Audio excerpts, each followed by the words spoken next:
Alright, so today I'm going to make a video showing how to change out your fuel injectors on your FC3S RX7. It should be the same pretty much for every year. So it's a pretty simple job. Well, in my case, it's a lot easier because I have the rat's nest delete and emissions delete. A lot of lines and extra connectors have been removed. So it's going to be a lot easier for me, but it should be the same concept for you if your car is completely stock. First, what you want to do is remove this clamp, and then there's one back here. Right there. So you're going to take those two off, and then there would be two bolts here, and two bolts here, one right there and right there. But I don't have those on because I've removed this pretty often because I'm still troubleshooting some issues on the car. The tools that you're gonna need is a 12mm and a ratchet with an extension. And if you have one of these, you can use this too, it's gonna help. And a flathead. So you're gonna get your flathead and you're gonna start screwing these.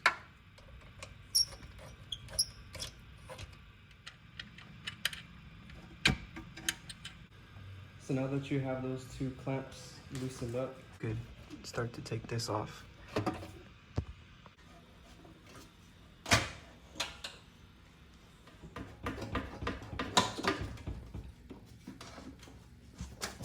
Gotta loosen it just a little bit more. Why am I so shaky?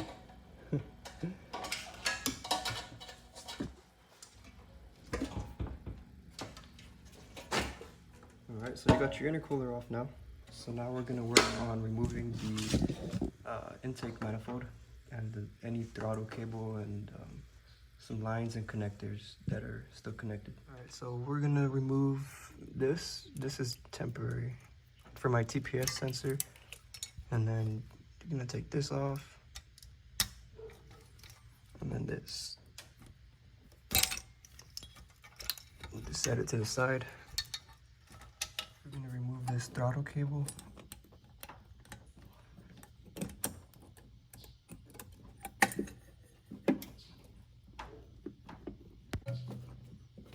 Set that to the side. And we're gonna remove this vacuum line for the brake booster.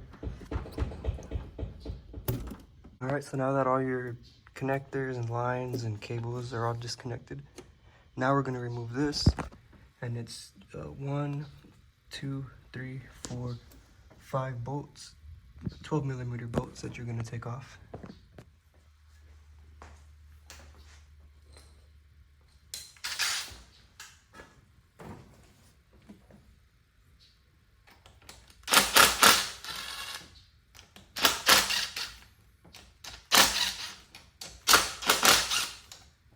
So now that these are all loose, we could go ahead and take them off.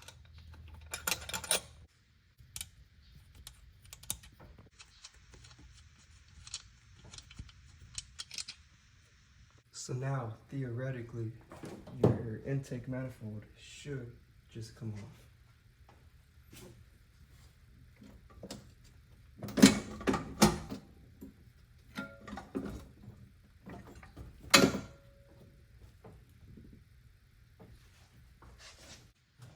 So now that you got that off, your injectors are, this is your fuel rail, these are your injectors, these are your secondaries, and down here, these are your primaries. So now we just have, these are aftermarket bolts, so these are a 13mm. If you still have factory bolts, they're gonna be 12, and then these are 12mm down here. So now we're gonna get these off, but when doing that, just be careful because your fuel system might still be under pressure. So once you loosen these bolts, you can get sprayed in your face with fuel. So yeah, just be cautious and have a rag with you ready to catch any fuel that might spray or leak. Just try to stuff this rag right here, just in case. I don't want to spill gas everywhere. Right, so whenever you're working on your car like this, when you have your manifold open like this, you want to put like some paper towels or a rag over that just so you don't drop anything inside of your engine. That would not be good. I don't really have anything to put in there, so I'm gonna just be very careful. So now we're gonna remove these two bolts. Oh, that's tight.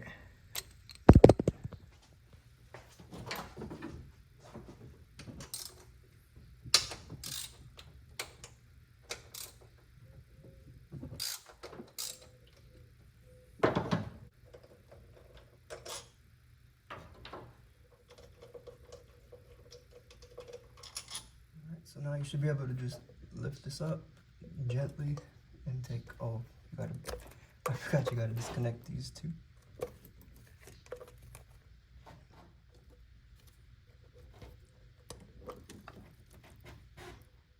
Oops, I dropped the fuel injector.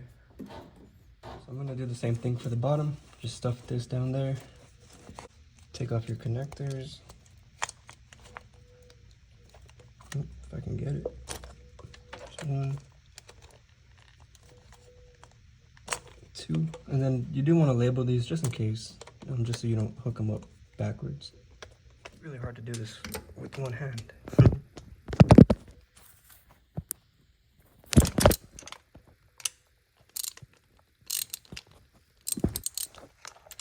Oh, that's a 12, not a 13. 1 second.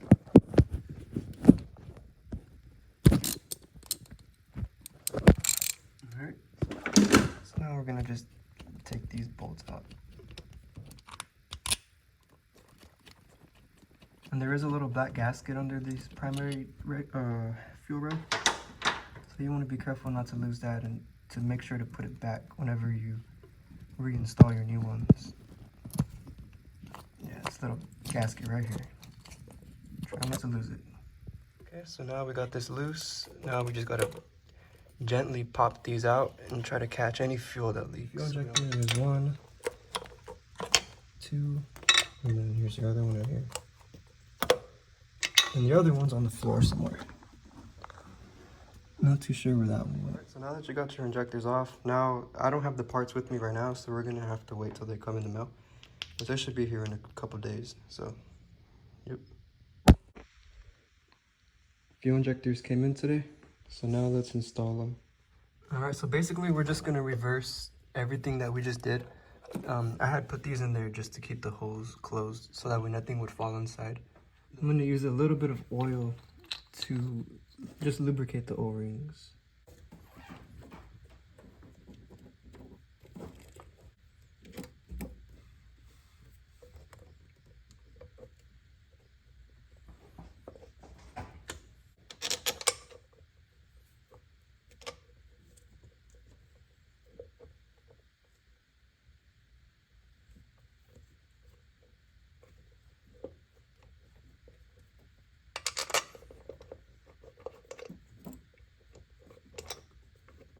Now we're gonna do these, the primary.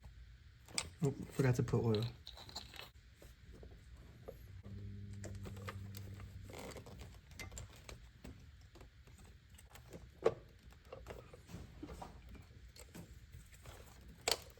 So now that's in, and don't forget to put your gasket back on, or spacer, whatever it is. Get the spacer.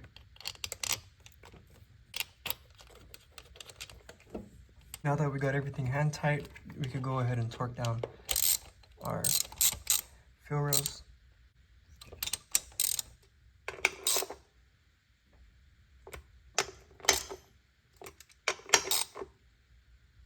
Right. Now we'll put our connectors back in.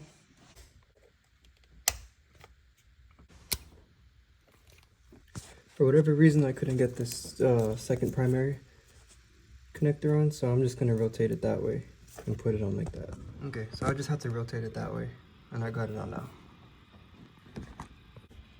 Now we're gonna repeat the steps that we just did previously. And another thing too that I noticed is this line, I had it hooked up to right here on the back of the intake manifold. This is actually dead. I plugged it right here and I JB welded it shut. So this is a coolant line, I believe. I'm not too sure, but yeah, I had that in the wrong spot. So just the FYI, just so y'all could learn from my mistakes. All right, so now I'm gonna turn the fuel pump on and we're gonna check for leaks.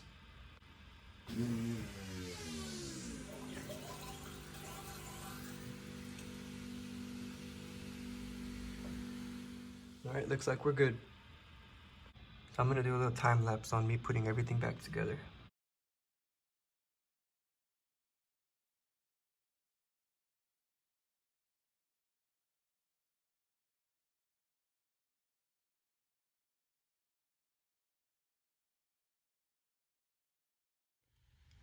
Well, I just broke my intake air temperature sensor, so that sucks.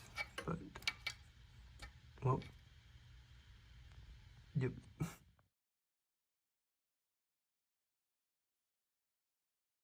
I accidentally dropped it again.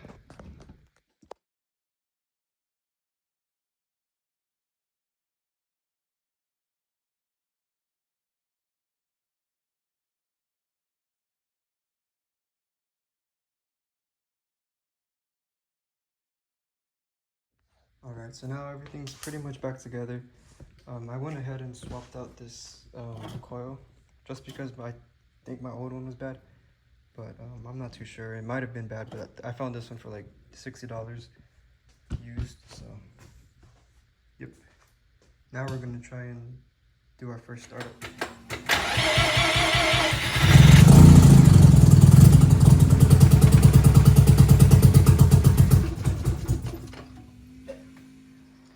Alright, well, sorry for the mess in the background, but today turned out to be a pretty stressful day.